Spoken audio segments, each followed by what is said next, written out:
My name is Margaret Chen. I'm 65 years old, and I've spent my whole life believing that if you give love, respect, and sacrifice to your family, they will give it back.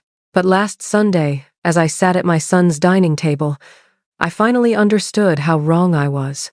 Jennifer, my daughter-in-law, stood at the head of the table like the queen of someone else's castle. She picked up the expensive wine bottle she'd bought for the occasion, the one she said was too delicate for everyday people, and poured it gracefully into two tall crystal glasses, one for herself, one for her mother, Sandra.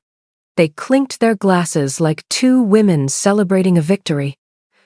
I sat at the far end of the table, with a plain plastic cup filled with tap water in front of me. My hands were folded neatly on my lap. I didn't say a word. Then Jennifer turned to me with that practiced smile, the one she uses when she wants to make an insult sound like a compliment, and said, "Margaret, the dishes need washing. I made a mess cooking all this food." Her mother burst into laughter. Jennifer joined in, a laugh as smooth and cold as the marble floor beneath my feet. My son David, the boy I raised with my bare hands, just looked away. He didn't defend me. He didn't say a word. And in that moment, something inside me cracked. I pushed back my chair. It scraped against the wooden floor louder than their laughter for a brief, glorious second. I stood up slowly. Not a single person at that table expected me to say no. They didn't expect me to resist. For years, I'd played the quiet, obedient mother who washed dishes while everyone else celebrated. I walked toward the kitchen, step by step, but I never made it there, because something inside me shifted. A fire that had been smothered under years of silence and sacrifice finally burned through. I paused at the hallway close enough to hear Jennifer whisper to Sandra, "She's so easy. Give her a little more guilt, and the building's ours. She'll sign it over before next year." Sandra laughed again. "You're brilliant, darling. She still thinks she matters here." They didn't even lower their voices. To them, I was invisible. I felt a chill crawl down my spine, and then a strange calm followed. I grabbed my coat from the rack by the door. Jennifer's laughter echoed from the table. Sandra's shrill giggle followed. David remained silent. As my hand reached for the doorknob, Jennifer called out, half annoyed, "Margaret? The dishes?" I turned, and I smiled. A small, quiet smile that made Jennifer's grin falter for the first time. "Wash them yourself." Then I walked out, and as I stepped into the cold night, a laugh rose from my chest, not the kind they'd thrown at me, but something louder, stronger. A laugh that said I was done being their servant. They thought they knew me. They thought they'd already won. They had no idea what was coming. If you've ever been treated like you were invisible in your own family, if you've ever scrubbed dishes while others sat and laughed, then this story is for you. Hit that like button, subscribe to this channel, and comment below where you're watching from. Because what I did next made every single one of them realize who Margaret Chen really is. I wasn't born with much. My story didn't begin at a fancy dinner table or inside a house with marble floors. It began in a small village in Taiwan, where my father fixed bicycles and my mother ran a tiny street food stall. I grew up knowing the value of work, not the glamorous kind people brag about, but the kind that breaks your back and leaves your hands rough and strong. I came to America at 21, with one suitcase and a heart full of dreams. I didn't speak perfect English. I didn't have a degree, but I had determination. My first job was at a small factory sewing clothes. 12-hour shifts, 6 days a week. The pay was terrible, but it was enough to keep a roof over my head and send a little back home to my parents. That's where I met Robert Chen. He was quiet, kind, and had the kind of smile that made you feel safe. We got married a year later, and together, we built something out of nothing. Robert and I opened a dry cleaning shop on a narrow street in Queens.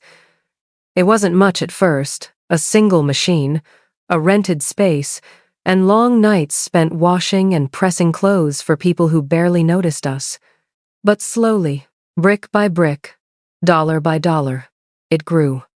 We bought the building 10 years later. The little apartment above the shop became our home. When I stood on that narrow staircase for the first time, holding the keys, I felt like I'd conquered the world. That building wasn't just a place to live, it was proof of every sacrifice, every sleepless night, every aching hand. Then David was born. Our only child. Our everything. Robert used to say David was our American dream in a tiny blanket. We poured everything we had into him. And when Robert got sick, when cancer came, like a thief in the night I promised him, I'd raise David strong, kind, and successful. Robert passed away when David was just 12. I still remember the night after the funeral. David fell asleep on the couch, still in his black suit, and I sat beside him, holding his small hand. He didn't know it then, but I made a silent vow that night. I would give him the world, even if it meant I had none left for myself. I worked 16-hour days to keep the business alive. I stitched hems during the day, ironed shirts at night, and packed lunches for David every morning before school. I saved every penny. When David got into dental school, I sold Robert's old car to help pay for it. When the tuition bills came, I skipped meals so the checks wouldn't bounce. And I was proud. So proud. When he graduated in his white coat, I sat in the front row with tears in my eyes. My son, Dr. David Chen. I thought all the years of sacrifice had finally bloomed into something beautiful. That apartment above the shop was still my home. Every corner told a story. Robert's favorite chair by the window, the wall where David had scribbled his first math problem, the tiny balcony where we watched fireworks on New Year's Eve. It wasn't just a building. It was my life. Then Jennifer entered it. David met her at some medical charity gala. She was everything I wasn't: tall, polished, always dressed like she'd stepped out of a magazine.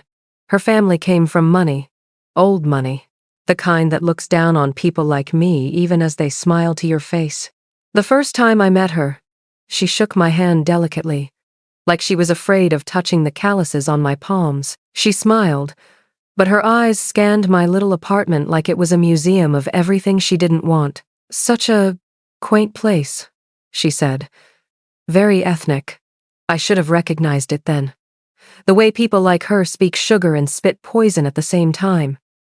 But I wanted to believe she'd love David the way I loved him. Their wedding was extravagant. Crystal chandeliers, a ballroom, a guest list that stretched for pages. I wore a simple cheongsam dress that I'd saved up for. And yet, when the MC announced Jennifer's family, the applause roared. When he announced mine, it was polite. I felt like a guest at my own son's wedding. Still, I smiled, because David was happy. And isn't that what a mother lives for? After the wedding, they bought a house in the suburbs. Jennifer filled it with everything designer. 2 years later, they had Emma and Lucas, my beautiful grandchildren. I thought this was it. The golden chapter. Family dinners. Laughter. Little hands pulling at my apron. But slowly, piece by piece, Jennifer began building a wall between me and the life I'd spent decades creating. Where I once sat at the head of the table, I now sat at the far end. Where I was once Mom, I became Margaret. Where there was once warmth, there was now distance. Cruelty doesn't always arrive as a slap. Sometimes it seeps into your life, like water dripping through a crack. Slow, quiet, steady, until one day you realize your walls are rotting. At first, Jennifer's comments seemed harmless. Little remarks tossed casually over dinner. So quaint, she'd say, looking around my apartment whenever they visited. This place is very traditional. Her lips would smile, but her eyes always held that cold amusement, like she was touring a forgotten museum. She'd scrunch her nose when I cooked the dishes David grew up loving. David's watching his cholesterol now, she'd say, lifting her glass of sparkling water. Maybe skip the heavy Chinese food next time. I laughed the first few times. I thought maybe she was nervous. Maybe she didn't mean it that way. But words have a way of stacking up, one atop the other, until they crush you. Soon, the invitations to their house came with unspoken rules. Jennifer would choose the seat of honor at the head of the table. Her mother, Sandra, always sat beside her. And me? I was placed at the far end, close enough to serve the food, far enough to be irrelevant. She never once called me Mom, not even after the wedding. Always, Margaret, as if using my first name made me a stranger standing in my own family. David never corrected her. Then came the decisions. Pediatricians, schools, holidays, everything. I'd learn about them after they'd already been made. I was never asked. "Oh," Jennifer would say with that practiced smile. "We just assumed you wouldn't be interested in all that." But I was interested. I was a grandmother, a mother. I was part of this family. Or at least, I used to be. Then, it stopped being about words. It became about money. One night, David came over after closing time at the dry cleaners. He looked tired, anxious. "Mom," he said, rubbing the back of his neck, "Jennifer really wants to remodel the kitchen. She's got this designer she loves, but we're a little short right now. Could you help us out? Just a loan. I'll pay you back." I didn't even hesitate. I'd spent my life giving to my son. Why would this be different? I handed him a check for $15,000 the next day, but the loan became a pattern. $8,000 for Jennifer's new car, $5,000 for their family vacation, $3,000 for furniture, $31,000 gone. Not a cent repaid, not even a thank you after the first time. I didn't keep a ledger. I kept love. That was my mistake. As the months passed, Jennifer's behavior grew bolder. She began hosting family events at their house, and my role in those gatherings was always the same. Bring dessert, smile politely, and stay out of the way. Emma turned 3 that year. I found out about her birthday party from a Facebook post. 40 guests, balloons, cake, music. Jennifer's mother stood beside Emma in every picture. Me? I wasn't invited. Jennifer's explanation was soft and sugar-coated. "It was just close friends, Margaret. You know how kids' parties are these days." But I saw the truth in those photos. I wasn't family anymore. I was a ghost hovering outside the frame. When Lucas was born, I thought maybe things would change. I knitted him a little blue blanket. I waited for Jennifer to call me to help, like I'd always dreamed of. Instead, she hired a professional nanny. "She's trained," Jennifer said, smiling. "It's just easier." And Sandra, the woman who had done nothing to raise my son or my grandchildren, was always introduced as Grandma Sandra. She was in every family photo, every outing, every milestone. I, the woman who worked my entire life to give David everything, became a footnote. I tried to talk to David. Just once. "David," I said one night, sitting at the kitchen table we'd shared for years, "I feel like I don't belong anymore. I feel like Jennifer." "Mom," he interrupted, already sighing. "Jennifer's just trying to make things modern. You're overthinking it. It's not a big deal." "Not a big deal." The words cut sharper than any knife. But the worst came when Jennifer set her sights on the building. It started with casual questions. "Margaret, aren't you tired of working?" she'd ask sweetly. "You've done enough. You should retire." Then she moved closer to the point. "The neighborhood is changing. That dry cleaning business isn't worth much anymore. You should sell before it loses value." And then, one night, she dropped the act entirely. "David and I found a buyer. They're offering $800,000. You could retire, Margaret. Travel. Do whatever old people do." She said it so casually, as if the building was hers to sell, as if the 35 years of my life that were poured into those bricks didn't exist. I smiled politely and said nothing. But inside me, something trembled. A warning. That building wasn't just a property. It was my husband's legacy, my life's work. It was the place where I tucked my son in at night and whispered to him that one day everything would be okay. But Jennifer didn't see legacy. She saw profit. And what terrified me most was that David didn't seem to see me either. He didn't notice the way Jennifer dismissed me. He didn't defend me when I was pushed aside. He didn't question why his mother's name was slowly disappearing from his children's lives. He just let it happen. And every small cruelty, every request for money, every seat at the far end of the table pushed me closer to the edge. I kept telling myself, maybe she'll change. Maybe this is just a rough start. But deep down, I knew. This wasn't a storm passing over my family. This was a slow erosion. And one day soon, something inside me would break. I'll never forget the sound of their laughter that night. It didn't sound like family.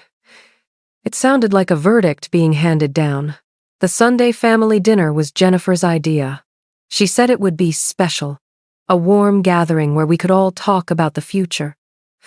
I should have known then that whenever Jennifer talked about the future, it never included me. I arrived with a plate of sesame buns and almond cookies I'd spent the afternoon baking. My knees had ached from standing too long, but I told myself it was worth it. Family, after all, is worth it. Or so I thought. When I stepped inside, Sandra was already in the seat of honor, wearing that pearl necklace she always wore like a crown. Jennifer handed her a tall glass of expensive wine. David sat next to them, silent, flipping through his phone like a guest at his own dinner. My seat, as always, was at the far end. We ate. Or rather, they ate. They laughed loudly, spoke about galas and donations and vacations to Italy. Whenever I tried to join the conversation, Jennifer steered it away with a smile so polished it could cut glass. And then came the final humiliation. Sandra raised her glass. "To family," she said, smirking. Jennifer followed, lifting her own glass. And then she looked straight at me. "Margaret, the dishes," she said lightly. "Mother and I need to discuss something important." Sandra's laugh was shrill, sharp. Jennifer's was softer but colder. David said nothing. Not a word. Not a glance. My hands tightened around my napkin. I rose slowly. Everyone assumed I'd go to the kitchen like always, because that's who I'd been for years, the quiet woman who kept the machine of their lives running in the background. But halfway down the hallway, I stopped. Through the thin walls, their voices carried. Sandra leaned in and whispered, "She'll sign everything over soon. She's soft. Old people always are." Jennifer chuckled. "Of course. A little guilt, a few more family dinners, and that building's ours before next year." Sandra laughed. "You're brilliant, darling. That place is worth at least $1 million with the right developer." Jennifer lowered her voice, but not enough. "David doesn't even know. He still thinks I actually like his mother." The room blurred. I gripped the wall to steady myself. Every word sliced into me like a blade because it wasn't just greed. It was contempt. They didn't see me as family. They saw me as a means to an end. I turned slowly. My hands no longer trembled. There was a strange stillness inside me, like the calm that comes right before a storm. For the first time in years, I wasn't sad. I wasn't confused. I was awake. I went to the front door, picked up my coat. Jennifer was still laughing when she called out, "Margaret, the dishes?" I turned to face her. Her smile faltered when she saw mine. "Wash them yourself," I said softly. Then I opened the door and walked out. The night air hit my face like a jolt of electricity. Cold, clean, freeing. My legs moved on their own, carrying me away from the house where I'd been treated like a servant for far too long. And as I walked to my car, a sound rose in my chest. A laugh. Not broken this time. Strong, clear, defiant. They thought I'd go back to the kitchen, but I was done washing their dishes. That night, I didn't just leave a house. I left behind the woman they thought they owned, and in her place, a new woman was born, the one who would make them pay for every single laugh they threw at her. I didn't sleep that night. The clock ticked past midnight, then 1, then 2, but I just sat at my kitchen table staring at the photo on the wall. It was the three of us, Robert, David, and me. Robert's arm around my shoulder, David grinning with a missing front tooth. We looked happy, whole. I traced my finger across Robert's face and whispered, "I kept every promise I made to you. Now it's time I make one to myself." For years, I'd been reacting to their cruelty. That night, I decided to act. The next morning, I called Helen Wu. Helen and I used to work at the same sewing factory decades ago. She'd gone to night school, studied law, and now she was a real estate attorney. We hadn't spoken in years, but when she answered, her voice still had that steady warmth. "Helen," I said, my voice lower than usual. "I need to know what my building is really worth, and I need to protect it." She didn't hesitate. "Come by the office tomorrow, Margaret, and bring everything you've got." I hung up the phone feeling something I hadn't felt in a long time. Strength. Helen's office smelled faintly of old books and jasmine tea. She spread out my property documents on the table, scanning line after line. Then she looked up at me, eyes sharp. "Margaret, your building is worth at least $1.4 million in this market, maybe more." My chest tightened. Jennifer and Sandra were planning to take everything I'd worked for. Helen pulled out another sheet of paper. "Have David or Jennifer asked you to sign anything recently?" I nodded slowly.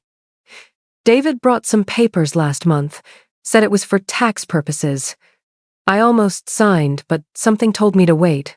"Bring me those papers," she said. When I handed them over, she went quiet for a long time, reading carefully. Then her voice hardened. "This isn't a tax document. It's a transfer of deed. If you'd signed this, they would have had full ownership. You'd be a tenant in your own home." The room spun. For a moment, it felt like the floor disappeared beneath me. "They almost took everything," I whispered. "No," Helen said firmly. "They almost did, but they didn't. And now, we make sure they never can." Helen leaned forward. "Margaret, listen to me. This isn't just about the building, this is elder financial abuse. But we're going to be smart, quiet, strategic." She gave me a list. "Record every conversation involving money, property, or pressure. Save every text and email they send. Keep a timeline of events, dates, amounts, and humiliations. Collect proof of how they spent the money they borrowed." I nodded. For the first time in a long time, my silence wasn't weakness. It was strategy. Over the next weeks, I played my role perfectly. When Jennifer called, I answered softly, like the tired old woman she thought I was. "Margaret, are you okay?" she'd ask, her voice sugary. "You've been distant." "I'm just tired," I'd reply. "Old age, you know." I declined the next 3 family dinner invitations. Jennifer didn't like that. She needed me close. She needed control. And my absence made her uneasy. Meanwhile, I recorded everything. When David mentioned the plan to sell, I tapped record on my phone. When Jennifer casually hinted about the kitchen getting too old for you, I saved the voice message. I kept screenshots of every bank transfer, every text about the loans they never paid back. I even captured the designer handbags and vacations Jennifer posted online while owing me $31,000. The woman they thought was soft had teeth now, and they didn't even see them. Helen told me something I'll never forget. Revenge isn't about yelling. It's about positioning. So I made myself look weaker. I let Jennifer believe I was withdrawing. I let David believe I was confused. I let them both believe they were still in control. But inside, I was building my fortress. I went to my bank and moved part of my savings into a private account Jennifer and David didn't know existed. I updated my will. I reviewed the property titles. I even met with my accountant, Mr. Lee, to make sure everything was legally sealed tight. For the first time in years, the woman they underestimated was 3 steps ahead of them. Some nights I'd sit on my balcony, watching the city lights flicker below. This building had heard my laughter, my grief, my son's first cries, and my husband's last breath. I wasn't giving it up. Not to Jennifer. Not to anyone. I whispered into the wind, "Robert, I'm not going to be their servant anymore." The wind was cold that night, but I didn't feel small. I felt like steel being forged. They thought they could push me out quietly, but I was done being quiet. The woman they laughed at would soon be the woman they'd fear sitting across the table. I chose the restaurant carefully quiet, dignified. A place where voices carried just enough to be heard but not enough to cause a scene. A private room with sliding doors, redwood panels, and a round table dressed in white linen. I asked them to set a tea service in the center. A clay pot, 6 cups, steam whispering upward like a blessing. I arrived early with Helen Wu. She wore a calm expression and a navy suit that fit her like certainty. My accountant, Mr. Lee, arrived moments later, polite, precise, with a leather folio tucked under his arm. Reverend Kim followed, his presence soft but grounded, the kind of man whose silence could quiet a room. They took the seats I'd marked with tiny slips of paper, and we waited. At 6 on the dot, David walked in with Jennifer on his arm. She wore white, expensive and sharp, and Sandra trailed behind in pearls. Richard, Jennifer's father, came last, his face drawn, his eyes tired in a way that money couldn't hide. "Mother," Jennifer said brightly, as if she owned the space. "You didn't tell us it would be a crowd." "Friends," I said, gesturing. "People who care about truth." Jennifer's smile twitched, the first hairline crack. She chose the seat across from me. David sat beside her, already uncomfortable. Sandra took the chair nearest the door, as if she might need to escape at any moment. Richard lowered himself carefully beside Reverend Kim, nodding a quiet hello. "Thank you for coming," I said. I poured tea 1 cup at a time, the way Robert taught me. To pour is to set the tone, patient, deliberate. I set a cup before each of them. I took mine last. "We're here because I'd like to talk about the future," I continued. "My future, in my building, in my home, which I am not selling." The air shifted. Jennifer's lips parted in a small theatrical laugh. "Margaret, we came here because we thought you wanted to discuss—" "I do," I said gently, "but not what you think." I reached into my bag and placed a neat stack of folders on the table. Each was labeled loans, property, communications, evidence. "First," I said, sliding the top folder toward the center, "finances." Mr. Lee opened the folder and spoke in his careful, unhurried voice. "The amounts provided by Mrs. Chen to her son and daughter-in-law over the last 2 years total $31,000. Not gifts. Loans. Evidenced by written messages requesting the funds and promises to repay." Jennifer's smile stiffened. "We are family, Margaret. Families help each other. This is ugly. Really. Ugly," I repeated softly, "is asking a grieving widow to pay for your spa vacation." Color climbed Jennifer's neck. David flinched, eyes on the table. I nodded at Mr. Lee, who slid printed screenshots across the linen, cheerful captions beneath pictures of Jennifer in designer sunglasses, champagne by a pool, glinting bags, the dates aligned perfectly with my transfers. "We'll repay it," David said quickly, his voice small. "Mom, I was going to talk to you." "You had 2 years," I said, not unkindly. "You had silence. You chose it every time." Sandra exhaled loudly. "This is inappropriate. We don't need to sit here and be judged by what is he? An accountant? And some pastor?" Reverend Kim folded his hands. "We're here for clarity. Nothing more." Jennifer turned her gaze on Helen. "And who are you?" "Helen Wu," she said, sliding her card forward. "Real estate attorney.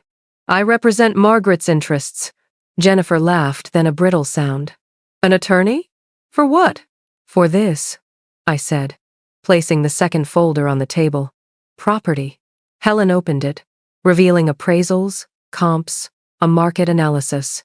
The building Margaret owns is valued at approximately $1.4 million, she said calmly. Any claim that the business or building is not worth much is inaccurate.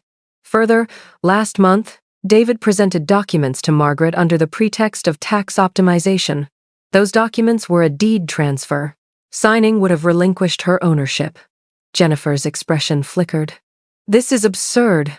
We were trying to help with taxes. Helen's gaze did not waver. No, you were attempting to remove her from title. David swallowed. I didn't know that's what it was, he said, too fast. Jennifer said, Sandra cut in, voice high and sharp. My daughter wouldn't.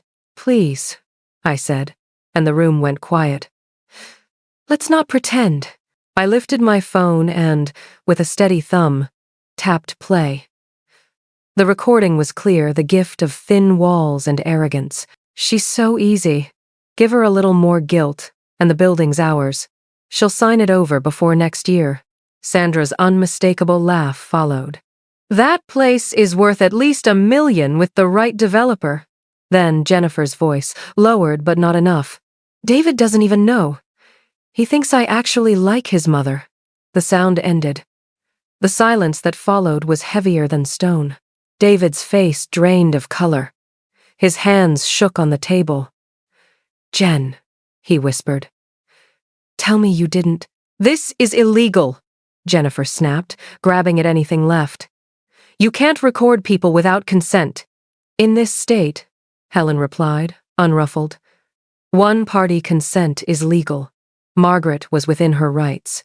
Sandra reached for her purse. We're done. Sit down, Sandra, I said, my voice steady and quiet, the way you speak to stop a child from walking into traffic. We haven't finished. Richard hadn't moved. His eyes were on me with a tired grief that wasn't mine. Slowly, he let out a breath. Let her finish, he muttered. I placed the final folder on the table. It was thinner than the others.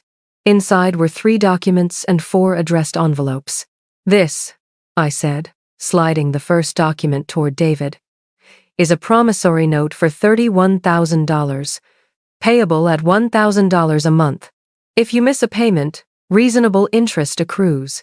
He stared at it as if it were a mirror reflecting someone he didn't recognize. This, I continued, sliding the second, is an addendum to the deed that adds you as a remainder interest while preserving my life estate. I keep full control of the property until my death. You cannot mortgage, sell, or otherwise encumber the building without my express written consent. Ever.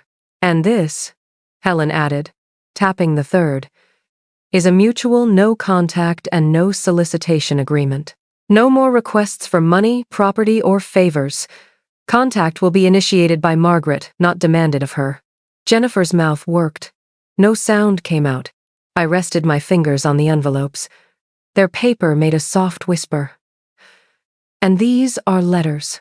1 to David's dental partners, 1 to Jennifer's employer, 1 to your church board, Reverend, though I hope I won't need that one, and 1 to the state's Adult Protective Services Division. Each outlines the timeline of financial coercion and attempted deed fraud. They will not be sent if the documents are signed and honored. If they are not, I looked up, letting the quiet finish my sentence. Jennifer's chair scraped. You wouldn't dare.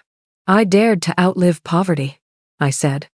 I dared to build a business from nothing, to raise a son alone, to learn a second language after midnight at a kitchen table. I can dare this. She tried to cry then, tears without water, the performance of remorse. Margaret, I'm so sorry. I never meant— You meant every word, I said gently. You recorded your meaning with your own mouth. She turned, fast, to Sandra. You pushed me. You told me. Sandra recoiled. Don't you dare blame me. You wanted that building from the moment you saw it. The two of them, mirror and echo, began to fray. Their voices tangled, accusation and denial weaving the same fabric I'd spent years mending in other people's clothes. I let them tangle. Then I looked at my son. David, I said softly. He lifted his head like a man surfacing from underwater, eyes red, breath ragged. Mom, he whispered.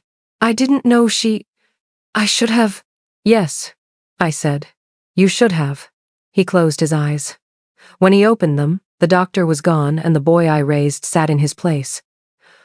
I'll sign the note, he said. I'll pay you back. Every month. I'll make it right. You can't make it right, I said.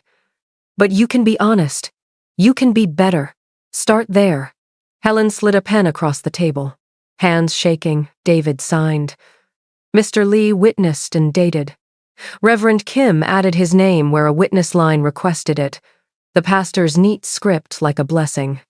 Jennifer stared at the documents as if they were written in a language she'd never bothered to learn. I'm not signing anything. You don't have to, Helen said mildly.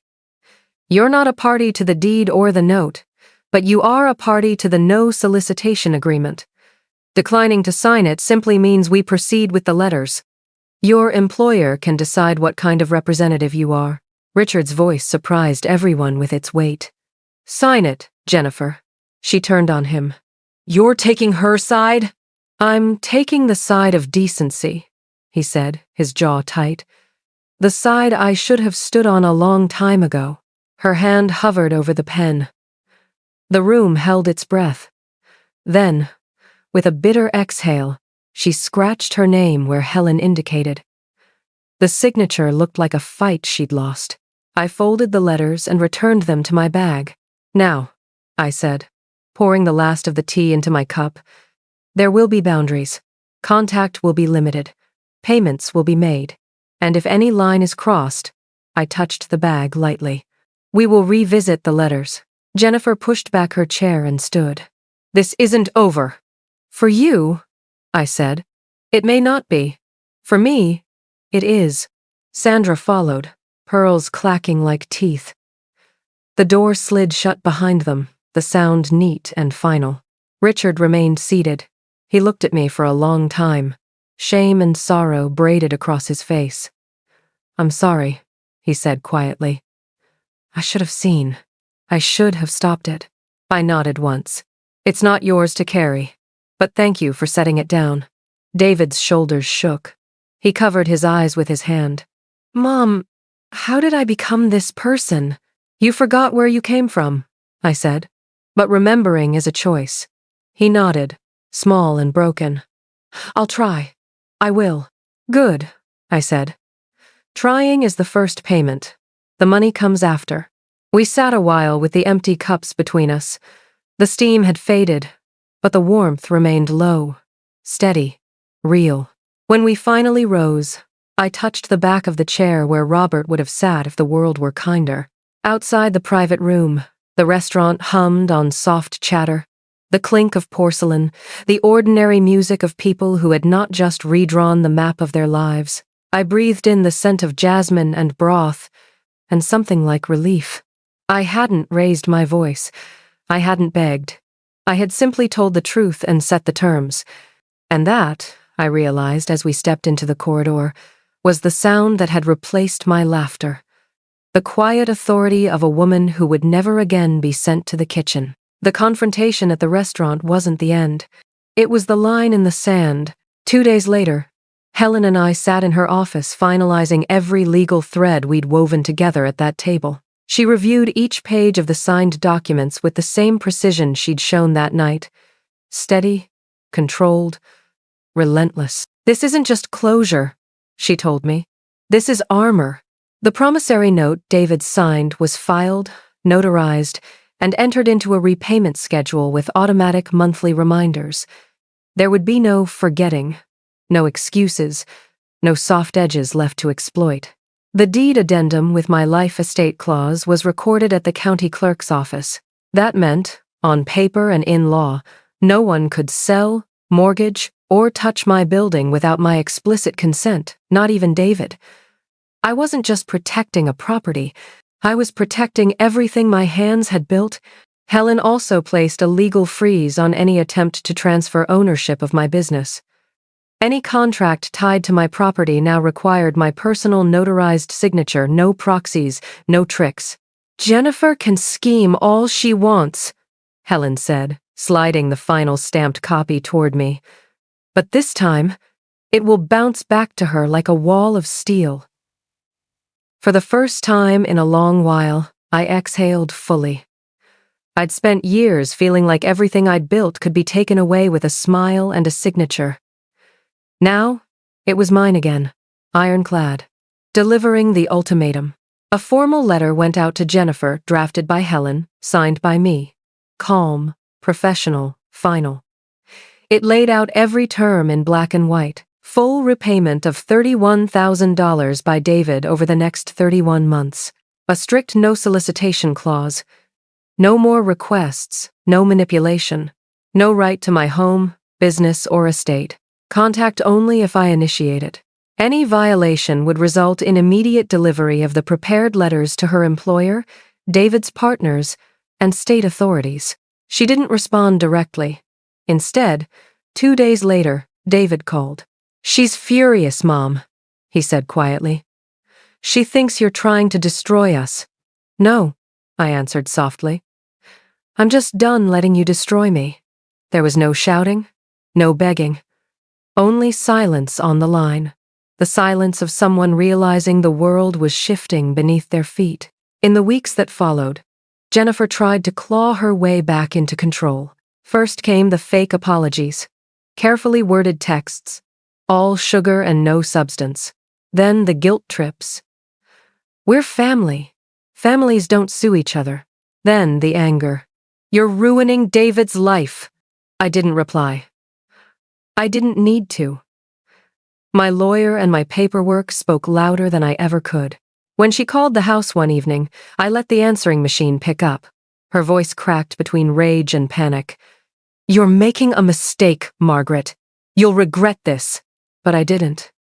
For the first time in decades, I felt safe. David kept his word. The first $1,000 repayment arrived exactly on time. Then the second. Then the third. Each payment wasn't just money, it was a quiet acknowledgement of what had been taken from me. He began showing up alone. No Jennifer, no Sandra, just David, with Emma holding his hand and Lucas tucked under his arm. The visits were awkward at first, but real. No performances, no manipulation. He'd sit at my kitchen table, the same one I'd sat at alone all those years, and listen instead of deflecting. "Mom," he said one evening, staring down at the mug in his hands. "I let her turn me into someone I don't even recognize." "No," I told him. "You let yourself. But you're here now. That matters." His eyes watered. Not the tears of a child. The tears of a man realizing how far he'd drifted. Jennifer hated losing control. And when people like her can't control the private, they try to control the public. But the letters, the ones in my bag at the restaurant, were a sword she could feel hanging over her head. She stopped showing up at church, stopped smiling in the family photos. Her perfect world began to chip. Rumors started, quiet whispers in their social circles about financial trouble, about her marriage, about the scandal no one could quite name. She could never prove I said a word, because I didn't have to. Her reputation was already bleeding from the inside out. With Helen's guidance, I updated my will and estate plan. David would still inherit the building, but not in a way that allowed anyone, not even him, to jeopardize it again. A trust was established. If he ever remarried or fell into debt, the property would remain protected. It would pass to my grandchildren when they were old enough, not to anyone who married into the family. "This way," Helen said with a smile. "Jennifer could claw at the door for 100 years and still get nothing." I signed the papers with a steady hand. For years, Jennifer had walked into my home like it was hers. She decided where I sat, what I cooked, what I gave. She had spoken in my house as if my voice no longer mattered. Now, she didn't walk through my door at all. David came alone. The children came laughing. Jennifer's shadow was gone. And I? I sat on my balcony in the evenings, sipping tea, watching the streetlights below. For the first time, I didn't feel invisible. I felt powerful not because I'd shouted, but because I'd stood firm. Power, I realized, isn't always loud. Sometimes, it's quiet, written in ink, sealed in law. The house felt different now, not because I'd redecorated, but because the air inside finally belonged to me again. No footsteps I didn't invite, no forced laughter echoing in my kitchen, no expectations hanging over me like unpaid debts. The first repayment from David had been a line on paper, but the real repayment came in silence, the kind where no one treated me like a servant anymore. Jennifer didn't come around after the confrontation. She couldn't. The power she'd thrived on had slipped through her hands like water. I heard from David that she'd been trying to control the narrative. Whispers about me being unstable, vindictive, old and confused. But paperwork doesn't bend to gossip. Her friends, the ones who used to gather around their table, slowly faded away. People like Jennifer love to laugh when they're on top. They vanish when the power's gone. The marriage cracked too. At first, it was yelling behind closed doors. Then it was weeks of icy silence. David told me one evening, quietly, that she'd filed for divorce. "She says I'm not ambitious enough anymore," he said. But his eyes told a different story. She didn't leave because he changed. She left because she couldn't control me anymore through him. She got a small settlement, but the house was mostly in his name. No claim to my building, no share of my business. All that scheming for nothing. David still carried shame in his shoulders, even when he tried to smile. Sometimes, when he came over with the kids, he'd pause at the doorway, like a man still asking permission to enter his mother's house. "You don't have to ask," I told him one night. "This is still your home." He nodded, looking at the framed photo of his father on the wall. "I should have protected you, Mom. You can't rewrite the past," I said softly. "But you can live the next part differently." He started to. Each visit was quieter, warmer. He'd ask how the business was doing, offer to help with groceries. Not because I asked, but because he wanted to. It wasn't forgiveness. It was rebuilding, brick by brick. The brightest light came from Emma and Lucas. They didn't understand the adult battles swirling around them. They just knew Grandma's house was warm, smelled like sesame buns, and always had little surprises tucked in the pantry. The first time David brought them without Jennifer, Emma ran straight to my arms. "Grandma!" she shouted, like she'd been holding it in. I almost dropped to my knees right there. They colored on my kitchen table, chased each other down the hallway, filled the building with a noise I'd almost forgotten existed: joy. For years, Jennifer had erased me from their story. Now, we were writing a new one. One evening, months after the confrontation, I stood in front of the mirror. Same gray hair, same hands rough from work, same woman, but not the same heart. For years, I'd believed love meant sacrifice without limit. That being a good mother meant shrinking myself so others could feel tall. But love isn't servitude. Love has boundaries, and dignity isn't something anyone should have to beg for. When I looked at myself that night, I didn't see the woman who used to wash dishes while others laughed. I saw the woman who walked out of the kitchen and never came back. Jennifer's voice no longer haunted my walls. Her laughter was just a memory that no longer stung. David's monthly payments came on time. But what mattered more were the evenings with my grandchildren, the laughter that belonged to us, and the silence that wasn't heavy anymore. It was peaceful. I sat on my balcony, sipping tea, looking down at the street where Robert and I built our life decades ago. The neon sign of the dry cleaner still flickered softly below. The world hadn't changed much, but I had, for the first time in years. I wasn't waiting for respect to be handed to me. I'd taken it back, and no one, not Jennifer, not Sandra, not anyone would ever take it from me again. 6 months passed. The winter snow had melted from the streets outside my building, and the cherry blossoms along the avenue had begun to bloom again. It felt like breathing after being underwater for too long. Every small thing, every sound of the city, Every morning's sunbeam through my kitchen window felt new. The repayments from David kept coming, month after month. I didn't track the dollars the way a banker would. Each transfer wasn't just money, it was an acknowledgement. A slow rebuilding of trust. He still carried guilt. I saw it in the way he lingered when saying goodbye, the way he paused before speaking as if measuring every word so it would never again be careless. But I also saw something else in him now. Honesty. He had finally stopped hiding behind Jennifer's shadow. Jennifer never called again after the divorce was finalized. She vanished from our lives, the way people who rely on control often do, angry at first, then bitter, then simply gone. Her name became something we didn't have to tiptoe around anymore. The tension she used to carry into every room was replaced with laughter, my grandchildren's laughter. I don't wish her harm. I don't wish her well either. I wish her distance. She's a chapter that's closed. I still run my dry cleaning business, but not the way I used to. 3 afternoons a week, not 6.